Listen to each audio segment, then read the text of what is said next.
അപ്പൻ ഒരു വിഷവൈദ്യനായിരുന്നു. താങ്കളോ? അപ്പൊ എനിക്കൊരു 10-18 വയസ്സ് വരെയാണ് അതിനെപ്പറ്റി കൂടുതൽ അപ്പന്റെ കൂടെ നിന്നിട്ടുള്ളൂ. പഠിച്ചിട്ടുണ്ടോ? ഇല്ല, പഠിക്കാൻ അപ്പൻ താല്പര്യം എടുത്തിട്ടില്ല. കാരണം അന്ന് പഠിക്കാൻ ഞങ്ങളാരും പഠിക്കണമെന്നുള്ള ഇഷ്ടം ഉണ്ടായിരുന്നില്ല. അപ്പൊ ഞാൻ ജനങ്ങൾക്ക് പ്രയോജനപ്പെടുന്ന ഒരു കാര്യം പറയാം. അമുക്കിരം ജയിച്ചിടും മൂർഖ സർപ്പവിഷത്തിന്, രാജിലത്തിന് ചുക്കോളം തുല്യമില്ലൊന്നുമേ, മണ്ഡലീനാംശം ശമിക്കും ചന്ദനം ക്ഷണാൽ. പാമ്പ് പിടുത്തക്കാരെല്ലാം എന്തെങ്കിലും അവരിൽ ചില പൊടിക്കൈകളൊക്കെ ഉണ്ട് അവർ രക്ഷപ്പെടാൻ വേണ്ടിയിട്ട്. കഴിച്ചു കഴിഞ്ഞാലും ആസ്പത്രിയിൽ ചെല്ലുന്നവരെയൊക്കെ രക്ഷപ്പെടാനുള്ള വഴികളുണ്ട്. അപ്പൊ അമുക്കിരം ജയിച്ചിടുമെന്ന് പറഞ്ഞാൽ അമുക്കിരം അന്ന് അപ്പൻ കൊടുക്കണേനാന്ന് വെച്ചാൽ വന്നു കഴിഞ്ഞിട്ടുണ്ടെങ്കിൽ മൂത്രത്തിൽ ഈ കടിച്ചയാളുടെ മൂത്രം ചിലപ്പോൾ കിട്ടില്ല, കൂടെ വന്നയാളുടെ മൂത്രം എടുത്തിട്ടായിരിക്കും മൂത്രത്തിൽ കലക്കിയിട്ട് അമുക്കിരം ഉള്ളിൽ കൊടുക്കും. പിന്നെ ആ കടിക്കോളിൽ ശാസ്ത്രീയമാണോ? ശാസ്ത്രീയമായിട്ട് പുള്ളി അപ്പൻ ഒത്തിരി പേര് രക്ഷപ്പെടുത്തിയിട്ടുണ്ടെന്ന് പറഞ്ഞാൽ ഒരാള് ബോധമില്ലാതെ എന്ന് പറഞ്ഞാൽ ഒരു തഹസിൽദാരായിരുന്നു.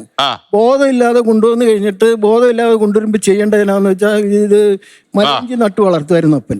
മലയിഞ്ചിയുടെ നീരെടുത്തിട്ട് കപ്പക്കുഴലിലെടുത്തിട്ട് മൂക്കിൽ കുറെ വർഷങ്ങൾ മുമ്പാണ്. എനിക്ക് 78 വയസ്സുണ്ട്.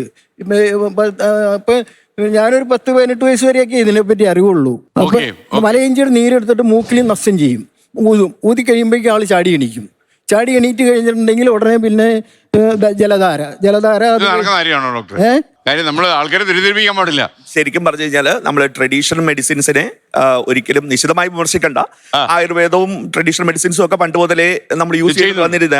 അതുപോലെ ലക്ഷ്മിക്കുട്ടി അമ്മ 2017 പത്മശ്രീ കൊടുത്തിരിക്കുന്നതും വിഷ ചികിത്സയ്ക്കും ബേസ് ചെയ്തിട്ടാണ്. പക്ഷെ വേണ്ടിയത് നമ്മൾ ഈ പറയുന്ന എല്ലാത്തിന്റെ ഒരു പ്രോപ്പർ ക്ലിനിക്കൽ ട്രയൽസ് വേണം.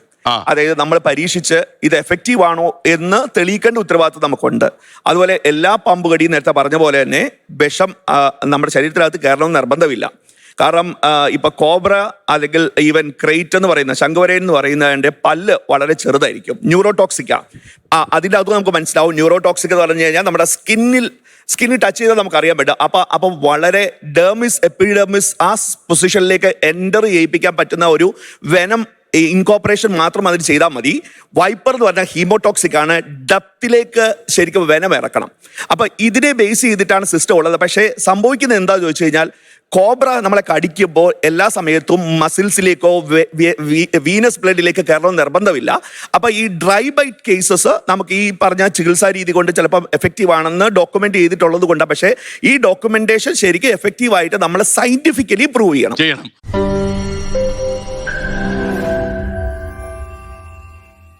ലോകത്തെവിടെയായാലും ഏത് സമയത്തും 24 വാർത്തകളും ഓഗ്മെന്റഡ് റിയാലിറ്റി പാക്കേജുകളും എക്സ്പ്ലെയിനറുകളും വിശദമായി കാണാൻ ഞങ്ങളുടെ യൂട്യൂബ് ചാനൽ നിങ്ങൾക്ക് സബ്സ്ക്രൈബ് ചെയ്യാം.